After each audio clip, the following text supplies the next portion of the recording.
So this wouldn't be the first time that you've actually had this kind of situation where a client actually wants vertical video, but you have the decision to do either vertically or you actually do horizontal recording. But obviously if you do have a Lumix camera, this is where you can actually use OpenGate. So that can kind of mix in between the two and give you the best of both the worlds. So if you do want some horizontal afterwards, you have that for safety, but the client only wants vertical.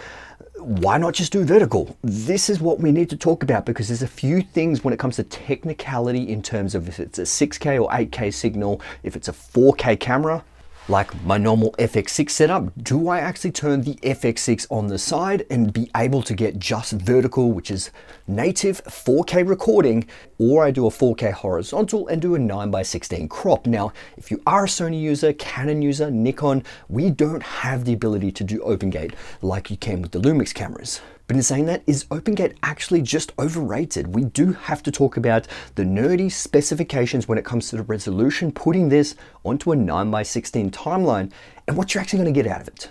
So we'll go through some of the pros and cons of filming in horizontal, but then also the pros and cons of filming in vertical.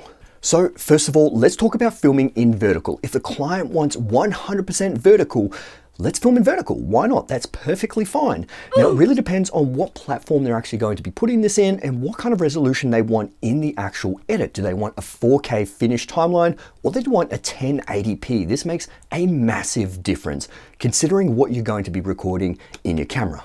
Now, let's say, for instance, they only need a 1080p export. Having the ability to have 4K in this is going to give you so much more cropping room in post-production.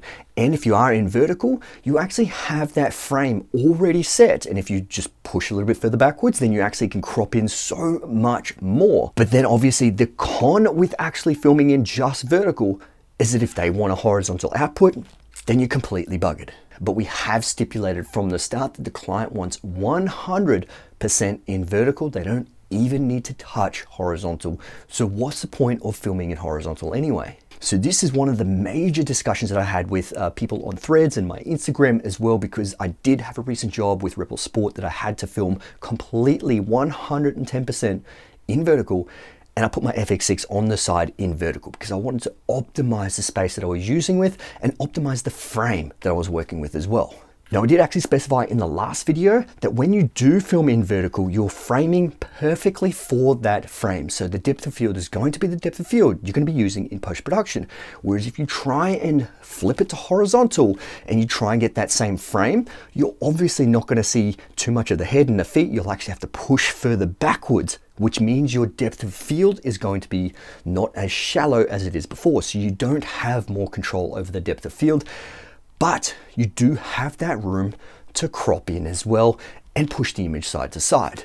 Now, the last kind of pro when it comes to filming in vertical is that your rolling shutter performance actually changes. So if you've got a lot of panning shots, that's not going to make any difference because the sensor reads obviously on that tilt. So you're actually going to have rolling shutter in your tilt shots, your up and down motion. So if you are doing the panning shots, you're not actually going to get any rolling shutter whatsoever until you do the tilt motion. So if you do have some panning transitions or some panning shots with someone running, then that's going to be really beneficial. Now, I guess one of the last downsides when it comes to actually filming in vertical is that you have to create a full vertical rig.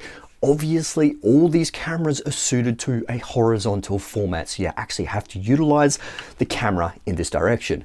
Building out a rig that's going to be supported in that vertical position can be a little bit difficult, but that's where I had to work around with the FX6, which I know a lot of people wanted a full breakdown of that. I'm going to do that at the end for you guys, so obviously stick around for that, and I will fully break down my FX6 vertical rig in the exact tools that I used and what I used them for, so stay tuned for that. So they are the pros and cons when it comes to filming vertical. And obviously that major con happens to be you can't really take a horizontal frame out of that vertical because it's just going to be a little bit too tight and it's going to be a bit difficult, but it depends on the resolution you're working with from the start as well.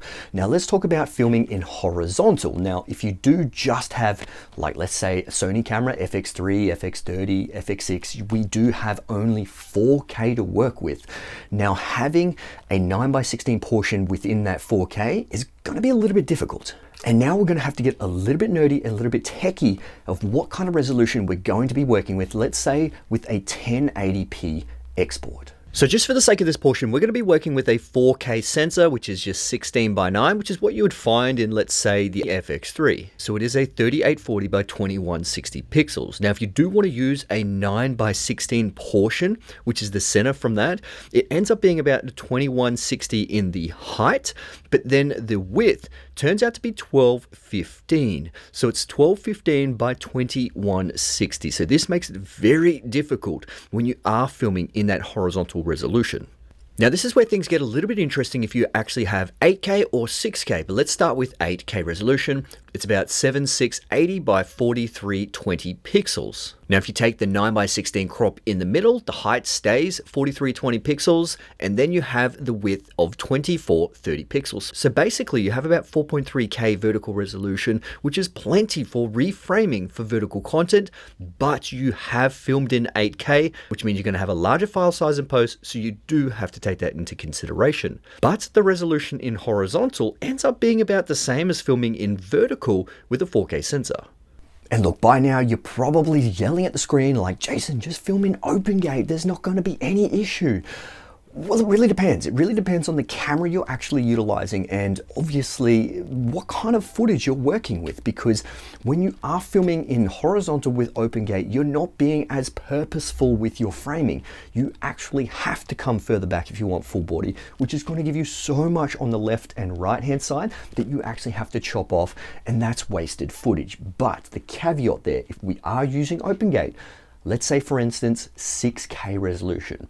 Now it's a 3x2 sensor, it's 6000 pixels by 4000 pixels. Essentially on our vertical plane we have 4000 pixels already, and then the horizontal plane, if it's a 9:16, that ends up being 2250 pixels. So it's 2250 by 4000. Essentially that's like 4K coming from that 6K sensor. So if you actually have a 4K 9:16 and you cram it into a 1080p timeline, you still have so much more room to crop in. So that can be a massive benefit when it comes to filming OpenGate if you're utilizing just that vertical framing, but then you also have the horizontal frame. But not everyone has a Lumix camera and not everyone has 6K to work with. There's a lot of people like myself, with the caveat, I do have Lumix cameras. There's a lot of people like myself that have a Canon, a Nikon, or a Sony camera that don't have the ability to film OpenGate, and some of us only have the ability to do 4K. So realistically, on a Sony, Canon, or Nikon camera, if you're filming in 16:9 and try and use that 9:16 portion, it's only going to be 1215 by 2160. That's essentially a 2K resolution. But if you're using this for a 1080p timeline, then that's perfectly fine. But if you're using this for a 4K timeline, this is where you're going to run into the issues that you actually have to zoom in to fit that 4K timeline.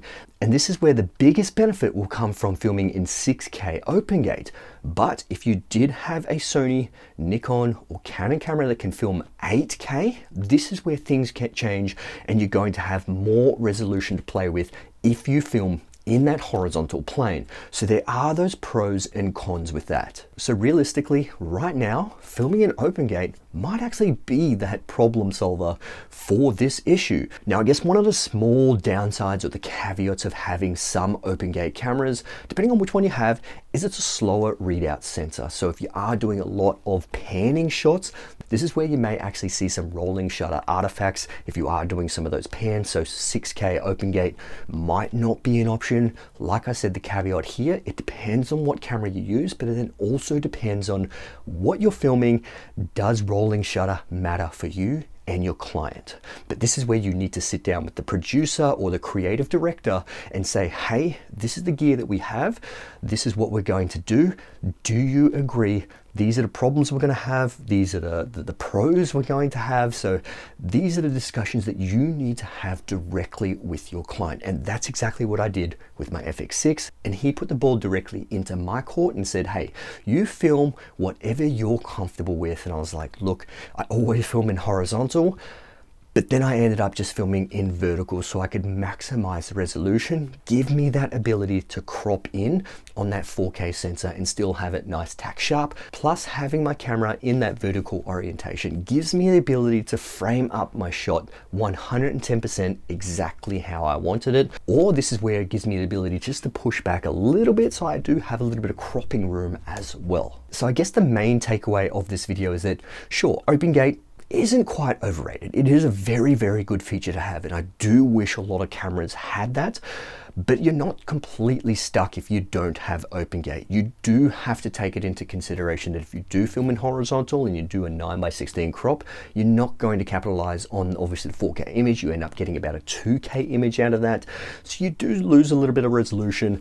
Then if you do tilt it on the side, then you can't have the horizontal. So yeah, OpenGate kind of is that happy medium with 6K OpenGate, but it really depends on the camera you're playing with. It depends on the file sizes as well at the end of the day, because you have so much more to work with.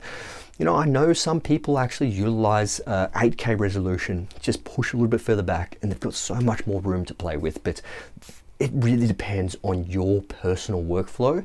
And like I said, have the discussion with the director, the producer, or the creative director that's in charge of that actual shoot. So the most important part of this vertical rig is this tilter cage. Now you need this side part of the tilter cage for it to work, because essentially this is going to be the base plate. So you definitely need this to mount the FX6 on its side.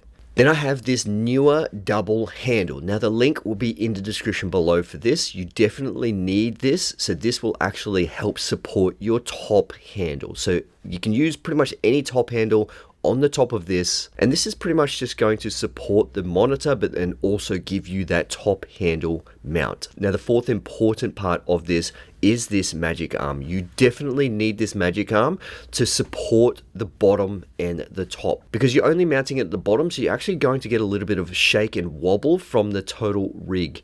And you just need a second point of contact, because essentially the FX6 is only mounted at the bottom, which is one point of contact. You need a second point of contact to make it nice and stable. And realistically, that's pretty much the basics. You can build this rig out however you want, as long as you have those 4 basic key parts of this rig. You're going to be able to film vertical, no problems. So thanks for watching. See you guys in the next one. All right, let's get it.